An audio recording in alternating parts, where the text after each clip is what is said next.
आवाज आ रही है बेटा? आवाज आ रही है? Yes sir. यस सर, आ रही है। ठीक है। ओके, हमने कल जो है वो शुरू किया था। कास्टिक सोडा हमने पढ़ा था, सोडियम हाइड्रोक्साइड, उसकी प्रिपरेशन हमने पढ़ी थी। और सोडियम मेटल हमने कल कंप्लीट किया था। और कास्टिक सोडा की हमने प्रिपरेशन जो है वो कल डिस्कस की। अब आज हम इस टॉपिक को कंप्लीट करते हैं, कास्टिक सोडा के टॉपिक को हम कंप्लीट करते हैं, फिर हमारा एक मेजर टॉपिक बचेगा और उसके बाद वो छोटे छोटे टॉपिक्स हैं तो वो जल्दी हो जाएंगे। और फिर जो हम ग्रुप टेंस पढ़ेंगे जिससे साइंटिफिक रीजंस होती है, उसमें थोड़ा सा टाइम लगेगा। ये ग्रुप टेंस में आपको चैप्टर नंबर 3 और चैप्टर नंबर 4 की जो है वो कंबाइन कराऊंगा, तो उसमें थोड़ा सा टाइम लगेगा। लेकिन वो आप समझ लें ऐसा होगा कि उस टाइम में चैप्टर नंबर 3 एंड हो रहा होगा और चैप्टर नंबर 4 आपका जो है उसकी बिगिनिंग होगी, तो इससे आपको इतना इशू नहीं होगा। और इंशाल्लाह ताला जैसा आपको मैंने कहा था, हम दिसंबर तक 6 चैप्टर जो है वो इंशाल्लाह ताला डिस्कस कर लेंगे। चैप्टर 4 थोड़ा सा बड़ा चैप्टर है। बाकी अब देखिए फिजिकल क्लासेस का क्या है, लेकिन मैं बार बार कह रहा हूँ कि आपका पूरा फोकस अपनी पढ़ाई पर हो। वो आइदर फिजिकल क्लासेस हो या वो ऑनलाइन क्लासेस है। ऑनलाइन भी आपकी प्रॉपर चले तो अपनी अपने कोर्स पर आप कंसंट्रेट करें, क्लासेस को प्रॉपर लें, क्योंकि कुछ बच्चे जो है उनके अटेंडेंस का फिर इशू है, कुछ बच्चों की अटेंडेंस प्रॉपर नहीं आ रही है। तो अगर अटेंडेंस नहीं होगी तो आपको इशू होंगे बाद में, क्योंकि जो हम पढ़ा रहे हैं उससे आप जब फिजिकल क्लासेस शुरू होंगी बेटा तो आपने इसके बाद आगे पढ़ना है। फिजिकल क्लासेस में आपने इसके बाद आगे पढ़ना है, आपने इसके बाद जो है फिजिकल क्लासेस में आगे बढ़ना है। 1 मिनट नोट करना।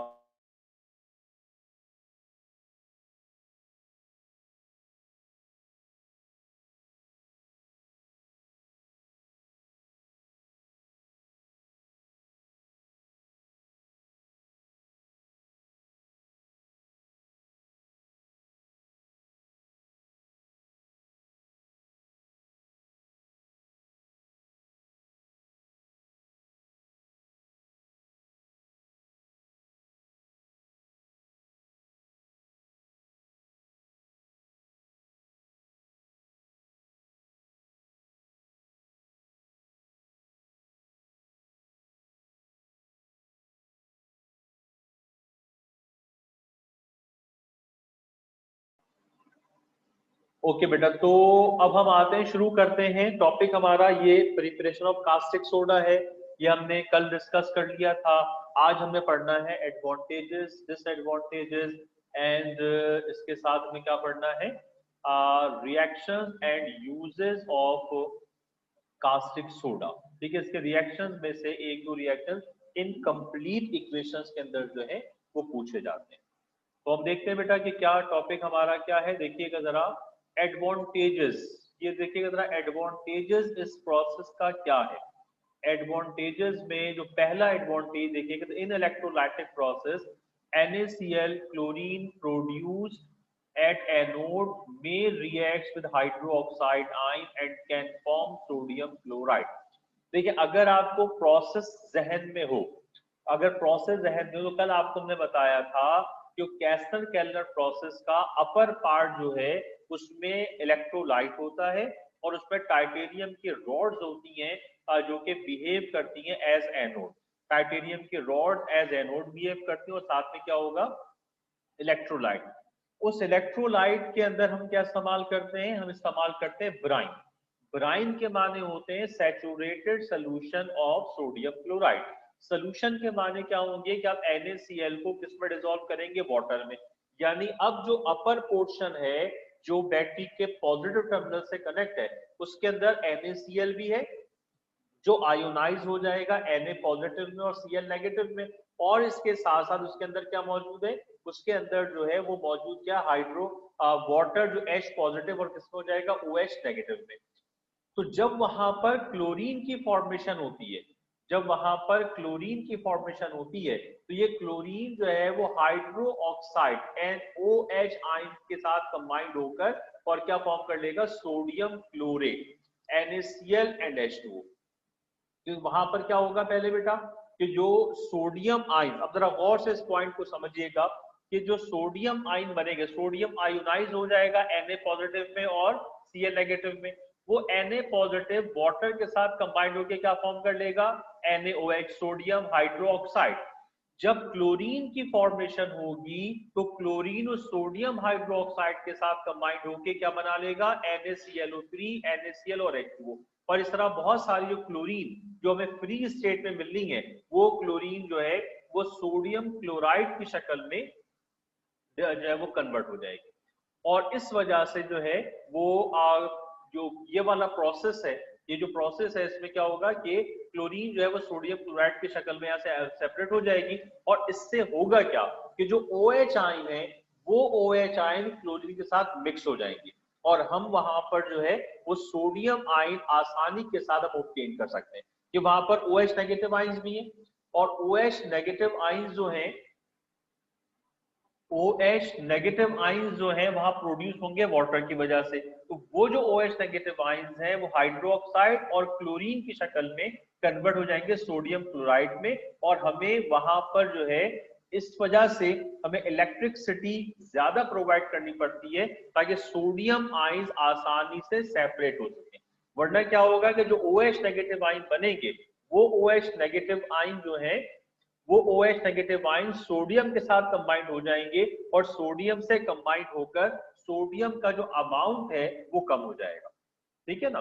तो इसलिए अब इसमें क्या है, this problem is solve in Castner Kellner cell in which mercury is responsible to keep the two solution separate and allowing sodium ions to move toward diluter. कि यहाँ पे हम मरकरी को दो सेपरेशन हम इस्तेमाल करते हैं। सेपरेशन के माने क्या है कि दो चैम्बर्स अलग अलग हैं और जो कॉम्बिनेशन है, जो कॉम्बिनेशन, जैसे ये आपको क्या बताया जा रहा है बेटा कि अगर Cl2 और NaOH एक ही चैम्बर में होते तो जैसी क्लोरीन गैस की फॉर्मेशन होगी और सोडियम हाइड्रोक्साइड की फॉर्मेशन होगी तो ये क्लोरीन और सोडियम हाइड्रोक्साइड मिलकर क्या बना लेंगे, NaClO3, और सोडियम हाइड्रोक्साइड का अमाउंट क्या हो जाएगा, कम हो जाएगा।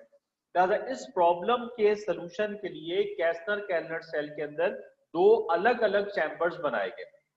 अपर पार्ट जहां हम क्लोरीन को ऑब्टेन कर रहे हैं वो अलग है और जहां सोडियम हाइड्रोक्साइड हम हासिल कर रहे हैं डेन्यूडल में वो सेपरेट है।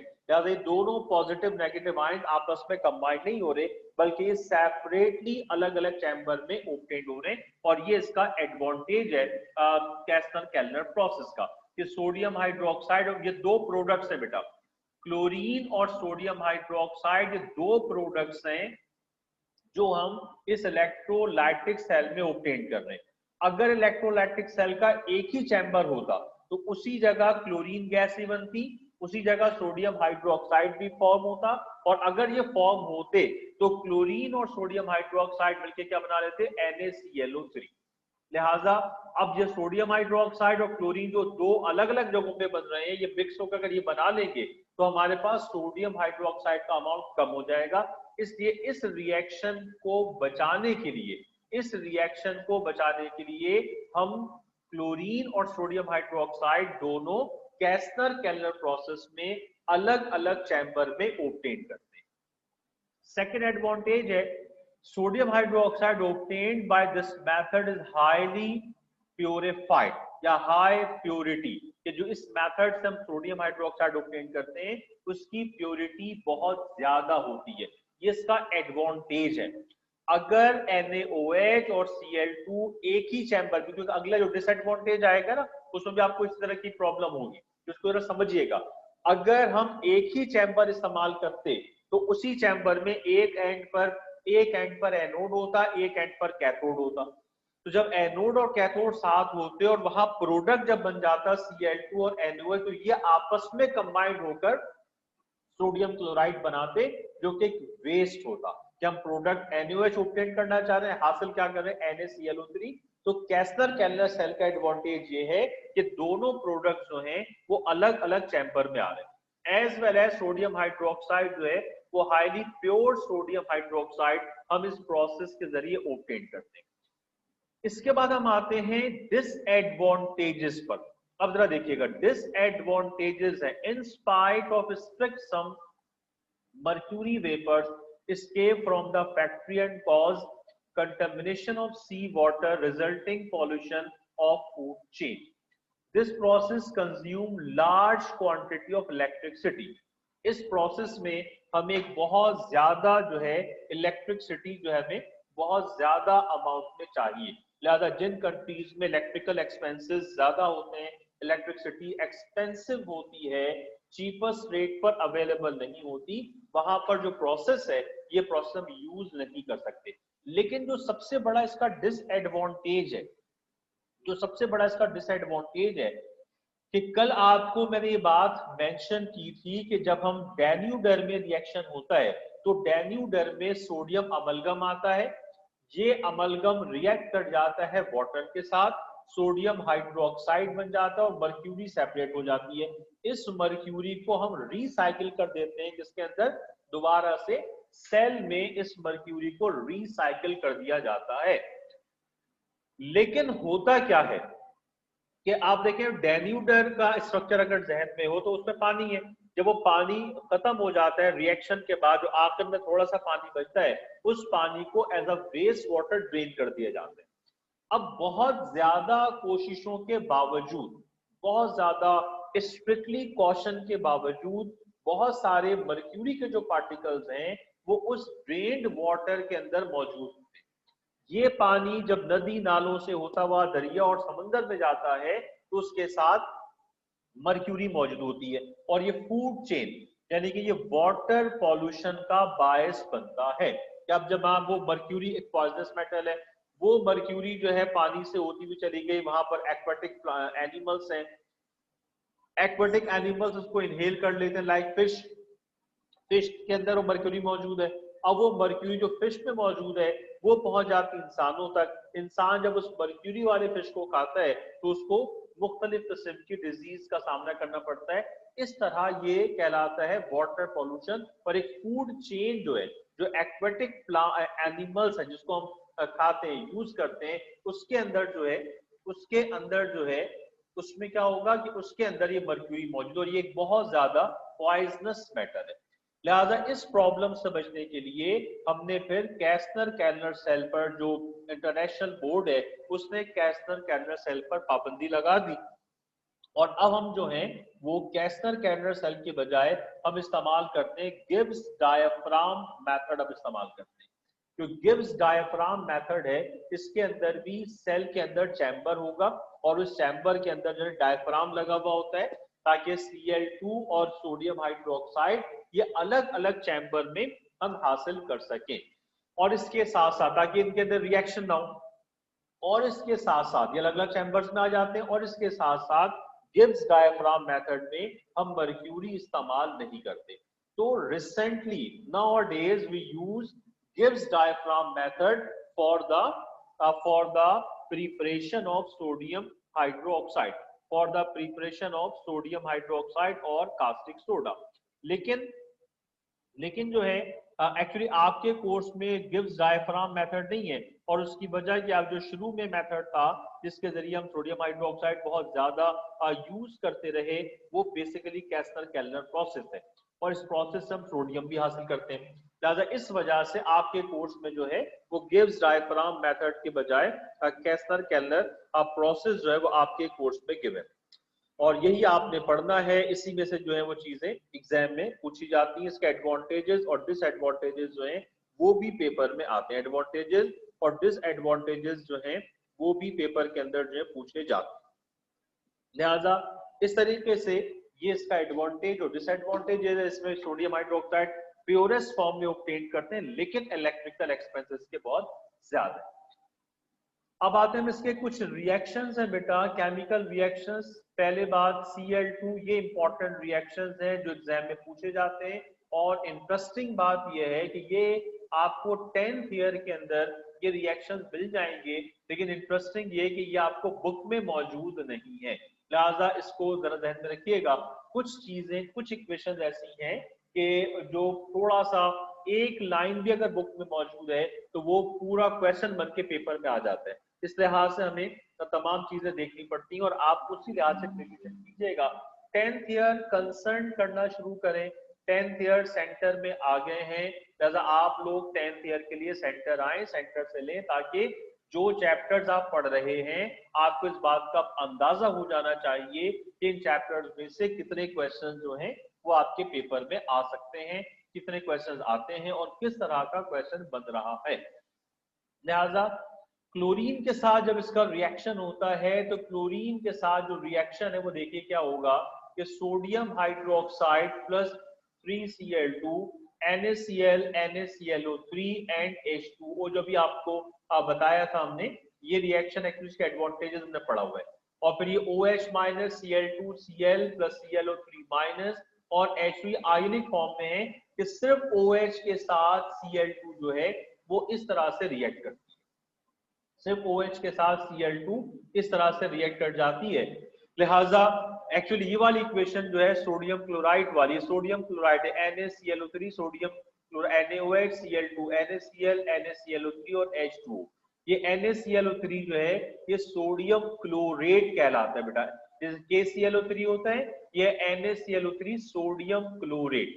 तो जब क्लोरीन के साथ रिएक्शन होगा हॉट एंड कॉन्सेंट्रेटेड तो हम सोडियम क्लोराइड, सोडियम क्लोरेट और H2O हासिल करेंगे।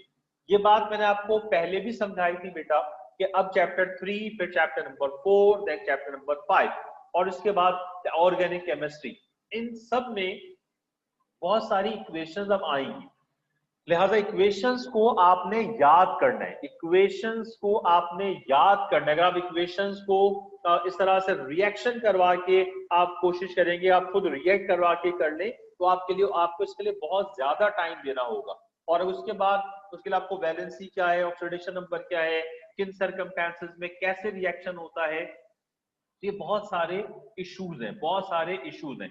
जैसे अगर आप कहेंगे तो जनाब इसमें NaCl बनना चाहिए और OH को अलग हो जाना चाहिए, लेकिन यहाँ पर ऐसा हो नहीं रहा, क्योंकि जब आप हॉट करते हैं, जब उसका कोल्ड करते हैं, टेम्परेचर ज्यादा करते हैं, कम करते हैं, तो रिएक्शन पर फर्क पड़ता है। यही डिफरेंस जो है वो केमिस्ट्री और फिजिक्स में आ गया कि रिएक्शंस के दौरान जब आप रिएक्शंस करते हैं तो आपको रिएक्शंस याद करने हैं। यहाँ पर कोई प्रॉपर स्पेसिफाइड लॉजिक्स आप यूज नहीं कर सकते, उन लॉजिक्स के लिए आपको अलग से जो है पढ़ना पड़ेगा, और अगर आप वो लॉजिक यूज करेंगे तो आपका बहुत टाइम वेस्ट होगा। 4 या 5 नंबर की इक्वेशंस आती हैं और इसमें आपने घंटा जाया कर देना है। बेस्ट वे ये है कि आप इन इक्वेशंस को याद करें। फिर मैं आपसे कह रहा हूं कि आप 10th ईयर ले लें, चैप्टर नंबर 3 के बाद, चैप्टर नंबर 3 के बाद मैं आपको कुछ टेक्निकल क्वेश्चंस बताऊंगा कि किस टेक्निक से पेपर बनता है।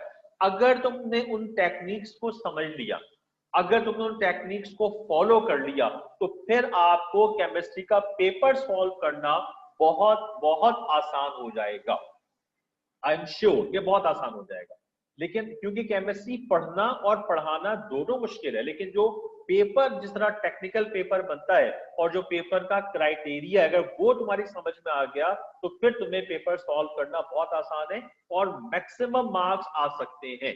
85 में से 84 मार्क्स आए हैं बेटा, मैं इसलिए बता रहा हूं कि नंबर आ सकते हैं अगर टेक्निकली आपने पेपर को अटेम्प्ट किया। तो कैसे करोगे, इसके लिए थोड़ा सा एक चैप्टर कंप्लीट होने दो, as well as 10th year आपके पास होना चाहिए, ताकि इसको हम आपको समझा सकें। तो एक तो ये हो गया। इसके बाद हम आते हैं action of ferric chloride. Ferric chloride के साथ ये डबल डीकंपोजिशन रिएक्शन हो गया कि फेरिक क्लोराइड OH के साथ मिलकर क्या बना लेगा, फेरिक हाइड्रोक्साइड, और साथ में क्या हो जाएगा, NaCl। ये Na और Cl मिल जाएंगे और OH Fe के साथ मिलकर क्या बनेगा, फेरिक हाइड्रोक्साइड बन जाएगा। इसके बाद देखें आयंस की शक्ल में, इसके ऊपर एक्चुअली +3 चार्ज है, इसके ऊपर -3 चार्ज, तो OH के साथ क्या बनाएगा, फेरिक हाइड्रोक्साइड। ये आयनिक फॉर्म में फेरिक हाइड्रोक्साइड जब बनता है तो इसके ब्राउन प्रेसिपिटेट बनते हैं, फेरिक हाइड्रोक्साइड। इसको याद रखिएगा, आगे इसको हम इस्तेमाल करेंगे। Action of CO2, sodium hydroxide और कार्बन डाइऑक्साइड आपस में कंबाइंड होते हैं तो सोडियम कार्बोनेट बनता है। ये हमारा अगला टॉपिक है, सोडियम कार्बोनेट। लेकिन हम इसको एक प्रॉपर मेथड से इसकी इंडस्ट्रियल प्रिपरेशन होती है, बट जब कार्बन डाइऑक्साइड को हम सोडियम हाइड्रोक्साइड और ये एक्सेस सोडियम हाइड्रोक्साइड के साथ रिएक्ट करवाएंगे तो हम ऑब्टेन करेंगे सोडियम कार्बोनेट। और अगर सोडियम हाइड्रोक्साइड का अमाउंट कम होगा, लो अमाउंट होगा, तो वो क्रिएट करेंगे sodium bicarbonate. Reaction with zinc and aluminium, zinc के साथ रिएक्शन होता है Na2ZnO2 और H2, हाइड्रोजन गैस लिबरेट होती है, ये कंपाउंड कहलाता है सोडियम जिंकेट, Na2ZnO2। इस तरह ये देखिएगा Al sodium hydroxide, sodium aluminate and hydrogen. तो इस तरीके से जिंक और एल्यूमिनियम के साथ मिलकर सोडियम जिंकेट और एल्यूमिनियम जिंकेट बनता है। ये बड़े इंपॉर्टेंट कंपाउंड्स हैं, ये इनकी कमर्शियल जो यूजेस हैं बहुत ज्यादा है। एल्यूमिनियम का जो रिएक्शन होता है सोडियम हाइड्रोक्साइड के साथ वो एक्वस होता है, यानी इन प्रेजेंस ऑफ वाटर होगा, जिंक का डायरेक्ट रिएक्शन हो जाएगा। ठीक है बेटा, लिहाजा क्लोरीन के साथ sodium chlorate NaCl H2O, ferric chloride के साथ ferric hydroxide brown precipitate, carbon dioxide के साथ एक्सेस है तो सोडियम कार्बोनेट, लेस अमाउंट है तो सोडियम बाइकार्बोनेट। इस सोडियम कार्बोनेट को सोडा ऐश भी कहा जाता है, ये सोडा ऐश कहलाता है। सोडियम कार्बोनेट 0.10 H2O को हम वॉशिंग सोडा कहते हैं और सोडियम बाइकार्बोनेट को हम बेकिंग सोडा कहते हैं। वो हमारा नेक्स्ट टॉपिक होगा, इसमें इसको डिटेल से पढ़ेंगे। जिंक के साथ सोडियम हाइड्रोक्साइड का रिएक्शन होगा, सोडियम जिंकेट, एल्यूमिनियम के साथ सोडियम हाइड्रोक्साइड का रिएक्शन होगा इन प्रेजेंस ऑफ वाटर, तो एल्यूमिनियम जिंकेट। दोनों कंडीशंस में हाइड्रोजन गैस जो है वो लिबरेट होगी। इसके बाद आ जाए एक्शन विद कार्बन मोनोऑक्साइड, ये हम पढ़ चुके हैं, हाइड्रोजन के सेपरेशन में, रिमूवल ऑफ कार्बन मोनोऑक्साइड में, कि हम कार्बन मोनोऑक्साइड को लिक्विफाइड मेथड से अलग करते हैं और जो रिमेनिंग हाइड्रोजन होती है उसको हम पास करते हैं NaOH से, तो सोडियम हाइड्रोक्साइड CO के साथ कंबाइंड होकर इसको सेपरेट कर लेगा HCOONA, इसको सोडियम फॉर्मेट कहते हैं। देखिए ये जो मैं आपको फिर कह रहा हूं कि बुक में कहीं पर कोई एक वर्ड अगर लिखा हुआ हो तो वो अलग से पार्ट बन सकता है, इसलिए जो क्लासेस लेनी जरूरी है कि हर बच्चा बुक की रीडिंग नहीं करता। आपको बुक रीड करना चाहिए, लेकिन रीडिंग के दौरान भी हमारे बहुत सारे स्टूडेंट्स क्या करते हैं, अगर कहीं कोई वर्ड आ गया, कोई एक सेंटेंस आ गया, तो उसको आप इंपॉर्टेंस नहीं देते, उसी सेंटेंस को वहां लिख दिया कि sodium hydroxide separates you in form of sodium format, ये जुमला आ गया। अब इसके बारे में वो टेक्स्ट बुक में मौजूद है, ये सेंटेंस, ये इक्वेशन फिर एग्जाम में अलग से आ जाती है, हाईलाइट हो जाती है, और आपको, क्योंकि वो एक सेंटेंस होता है तो आपके एग्जाम में होती नहीं बात, यार ये कैसे आ सकता है, और वहां फिर आपको पेपर मुश्किल लगता है। इसलिए सेकेंड ईयर के लिए जरूरी है कि आपकी क्लासेस रेगुलर होनी चाहिए, आप क्लास में मौजूद हो, वो ऑनलाइन हो या फिजिकल हो। आप अगर क्लास में मौजूद नहीं होंगे तो आपको इश्यूज रहेंगे। इन मानों में इश्यूज नहीं कि आप तो देखें बड़े टॉपिक्स हर बच्चा याद कर लेगा, सोडियम हाइड्रोक्साइड की प्रिपरेशन, सोडियम मेटल की प्रिपरेशन, बेकिंग सोडा, वॉशिंग, याद सब कर लेंगे, लेकिन जो छोटी छोटी टेक्निक्स होती हैं, जो छोटे छोटे पार्ट्स एग्जाम में आ जाते हैं, उसको हम हाईलाइट आपके सामने करने से, ये वाली क्वेश्चन है, ये आ चुकी है एग्जाम में, लेकिन ये बहुत ही सुपरफिशियल सा बुक में लिखा हुआ है, तो जो हाईलाइट की जाती है वो फिर हाईलाइट करने से वो चीजें आपके जहन में रहती हैं। जबकि आप बुक रीड करेंगे तो आप बड़े टॉपिक्स तो पढ़ लेंगे, लेकिन जो छोटे टॉपिक जिनसे पेपर मुश्किल होता है, अगर सारे बड़े टॉपिक्स आ जाएं तो हर बच्चे के नंबर आ जाएंगे, क्योंकि वो बड़े टॉपिक्स ऐसे होते हैं कि वो याद भी किए जा सकते हैं और वो पेपर से देखकर छापे भी जा सकते हैं। बॉयज में चीटिंग हो रही हो छाप लेंगे, लेकिन जो छोटे टॉपिक, जहां टेक्निकल चीजें, जहां पर कॉन्सेप्चुअल चीजें, वहां पर आकर बच्चा फंस जाता है। तो इसके लिए जरूरी है कि आप रेगुलर क्लासेस लें, और मैं बार बार इसलिए कह रहा हूं कि आज भी मेरे पास जो अटेंडेंस है वो आपकी कम है। अब आप तो मौजूद है, लेकिन आपको क्यों करोगे, हो सकता है कि जो आज आप मौजूद हैं नेक्स्ट क्लास में आप में से कोई गायब हो जाए, तो अटेंडेंस का ख्याल रखें। अगर आपकी आपस में कोऑर्डिनेशन है, अब उन बच्चों को भी इन्फॉर्म करें। देखिए अच्छा ग्रुप वो होता है जो एक दूसरे को कोऑर्डिनेट करे, एक दूसरे को इन्फॉर्म करे, एक दूसरे को सपोर्ट करे। जो अच्छा स्टूडेंट होता है वो सपोर्टिव भी होता है, सिर्फ ये नहीं कि आपके नंबर आ जाए और पड़ोसी फेल हो जाए, ये गलत है, अखलाकी तरीके से भी गलत है। आपको अगर आप सपोर्ट करेंगे आपकी नॉलेज बढ़ेगी, और आपको अल्लाह ताला की तरफ से भी उसका सिला मिलेगा। तो एक दूसरे को सपोर्ट करें, समझाएं। इस वक्त हम एक बहुत बुरे हालात से गुजर रहे हैं, लिहाजा हर जगह हमने, जिस तरह आप देखें कि लोग एक दूसरे की हेल्प कर रहे हैं, तो आपको एजुकेशनली भी हेल्प करनी चाहिए बेटा। ये बात जहन में रखिएगा, ये हेल्प आपके भी काम आए, इन बातों को जहन में रखना, ये सबका की जिम्मेदारी है। इसके बाद आ जाए, अमोनियम क्लोराइड NH4Cl के साथ रिएक्शन होगा, NaCl H2O NH3। ये इक्वेशन यहाँ लिखी हुई है, ये पेपर में जो है वो ये एग्जाम में आती रही है। अमोनियम क्लोराइड के साथ सोडियम हाइड्रोक्साइड का रिएक्शन होगा, तो NaCl H2O और NH3।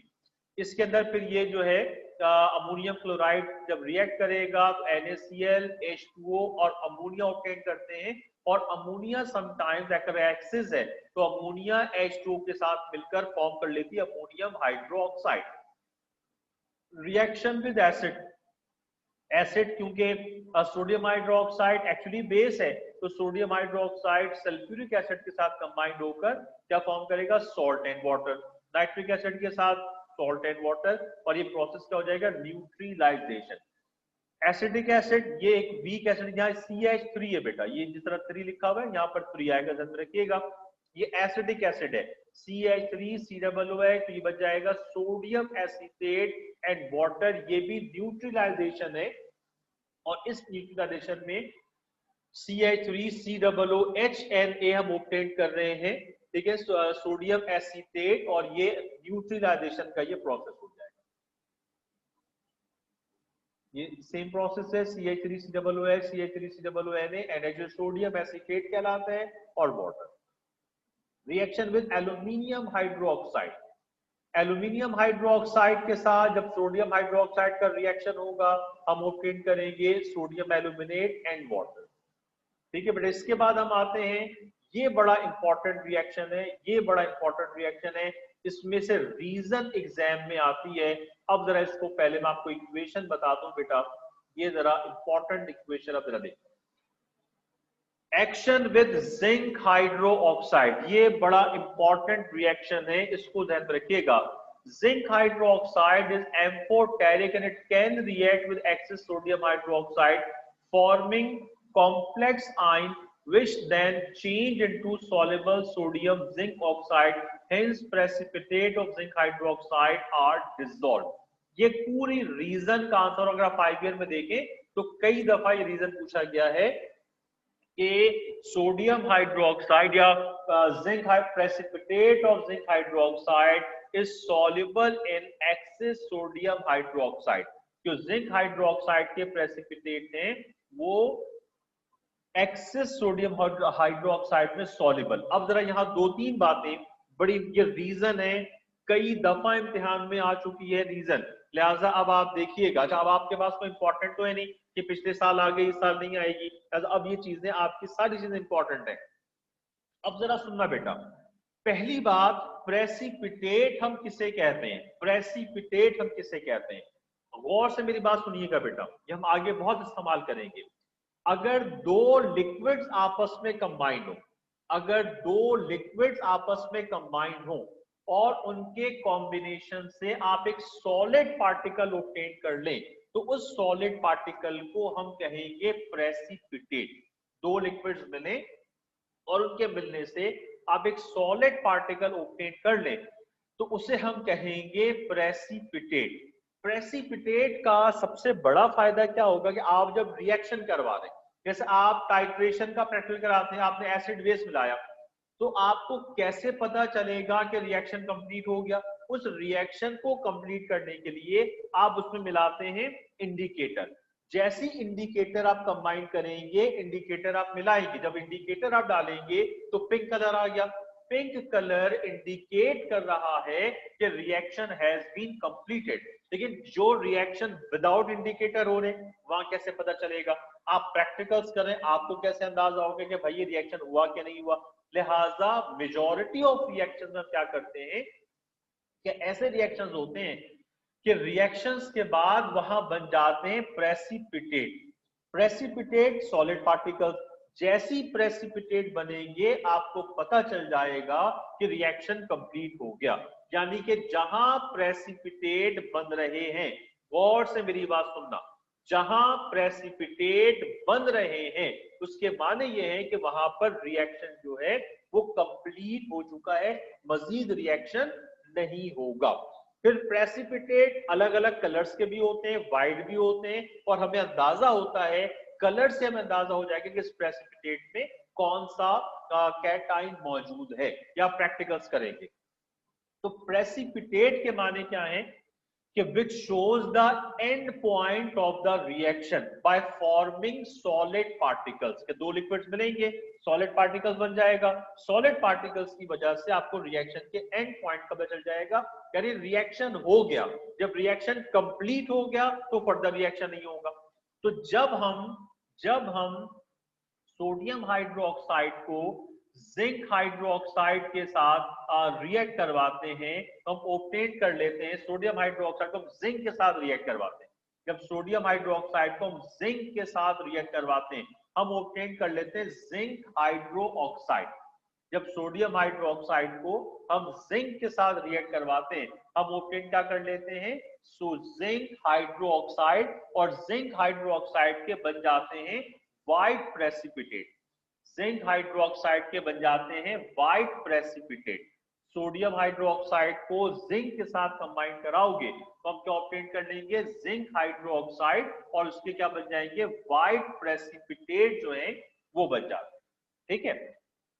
अब जब ये जिंक हाइड्रोक्साइड के व्हाइट प्रेसिपिटेट है, जब जिंक हाइड्रोक्साइड के बन गए व्हाइट प्रेसिपिटेट, तो इसके माने ये होंगे कि जब जिंक, ये अच्छी तरह समझना बेटा, बार बार मैं कह रहा हूं, पहले मैं आपको शायद एक कंफ्यूजन हो रही हो तो मैं उसको पहले रिमूव करूं। ये देखिएगा कि यहाँ पर एक्चुअली क्या होगा कि सोडियम हाइड्रो ऑक्साइड जो है, ये जब जिंक के साथ में, सिर्फ अभी Zn की बात कर रहा हूं +2, तो हम ऑब्टेन क्या करेंगे, जिंक हाइड्रो ऑक्साइड। हमने ऑब्टेन कर लिया जिंक हाइड्रो ऑक्साइड और Na पॉजिटिव बच गया। एक्चुअली जो जिंक हाइड्रोक्साइड है इसके बनते हैं व्हाइट प्रेसिपिटेट। ठीक है। व्हाइट प्रेसिपिटेट के माने क्या हो गए, व्हाइट प्रेसिपिटेट के माने क्या हो गए कि रिएक्शन कंप्लीट हो गया। जब रिएक्शन कंप्लीट हो गया तो इसके माने फर्दर रिएक्शन नहीं होना चाहिए।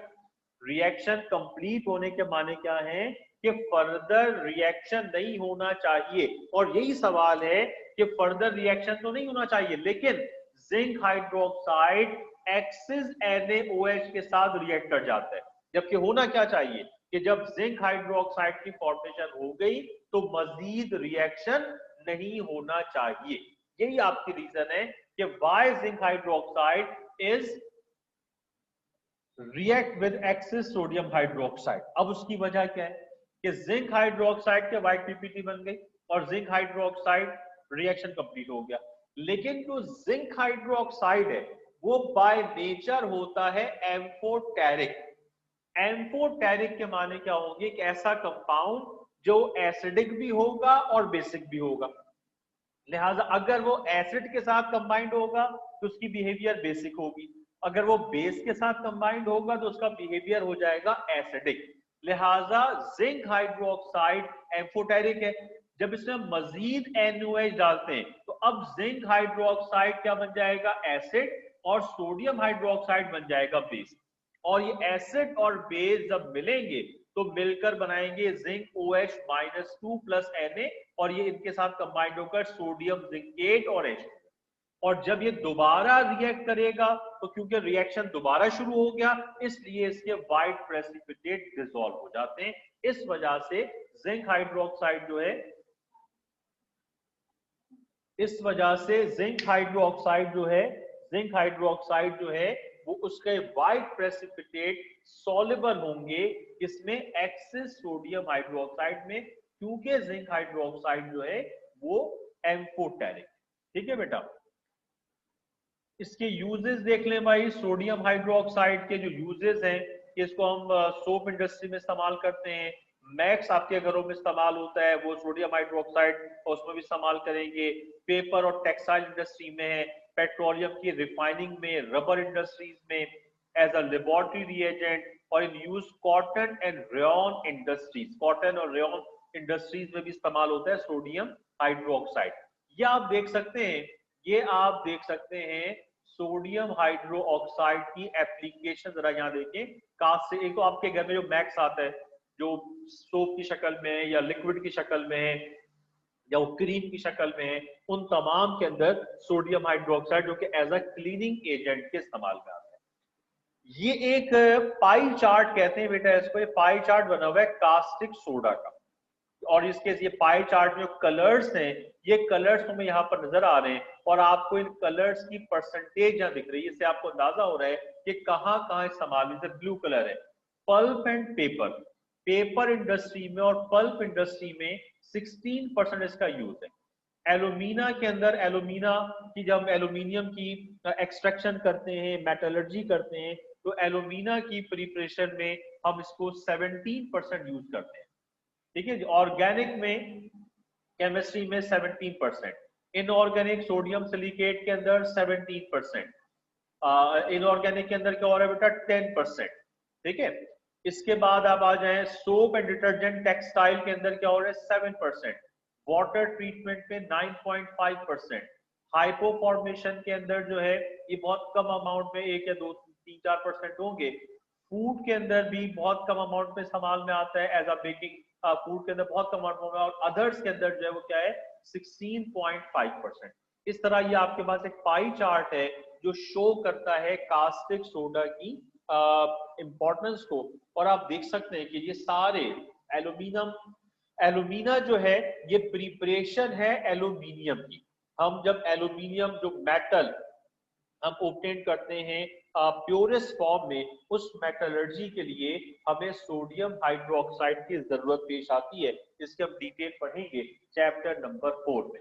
लिहाजा एल्यूमिना में 16% एल्यूमिनियम जो है वो सोडियम हाइड्रोक्साइड का इस्तेमाल है। और इस तरह आप देख सकते हैं कि सोडियम हाइड्रोक्साइड एक हाईली इंपॉर्टेंट कंपाउंड है। और सबसे इंपॉर्टेंट कि सोप है, किसी भी टाइप का सोप आप इस्तेमाल कर रहे हो, वो समझ लीजिए कि जनाब कि वो बर्तन धोने के लिए इस्तेमाल करें या वॉशिंग सोप इस्तेमाल करें या लॉन्ड्री सोप इस्तेमाल करें, किसी भी तरह का आप सोप इस्तेमाल करते हैं, उस सोप में से जो डर्ट पार्टिकल्स को सेपरेट करने का जो काम होता है वो सोडियम हाइड्रो ऑक्साइड का होता है। और सोप की एप्लीकेशन आपको पता है, तो इंतहाई इंपॉर्टेंट ये कंपाउंड है। ये हमारा टॉपिक आज कंप्लीट हो गया। नेक्स्ट टाइम इंशाअल्लाह ताला हम पढ़ेंगे सोडा इंडस्ट्री, वॉशिंग सोडा और बेकिंग सोडा वगैरह कंप्लीट करेंगे। मेजर टॉपिक है। फिर चैप्टर 3 बहुत छोटा बचेगा और फिर हम आ जाएंगे रीजंस पर जो कंबाइंड होंगी चैप्टर नंबर 3 एंड 4। ठीक है बेटा, यहां तक किसी को कोई प्रॉब्लम है? किसी ने कुछ पूछना है बेटा? किसी ने कुछ पूछना है? जल्दी से बताओ, कुछ पूछना आप लोगों ने बेटा? सेकेंड ईयर, टाइम बहुत कम है, कुछ पूछना है किसी ने? अरे बोल तो दो भाई, हाँ या ना। सुन बच्चे हो, यहां भी बैठे हुए सो रहे हो, खाना वाना नहीं खाते तुम लोग? चले, ओके, दैट्स ऑल टुडे।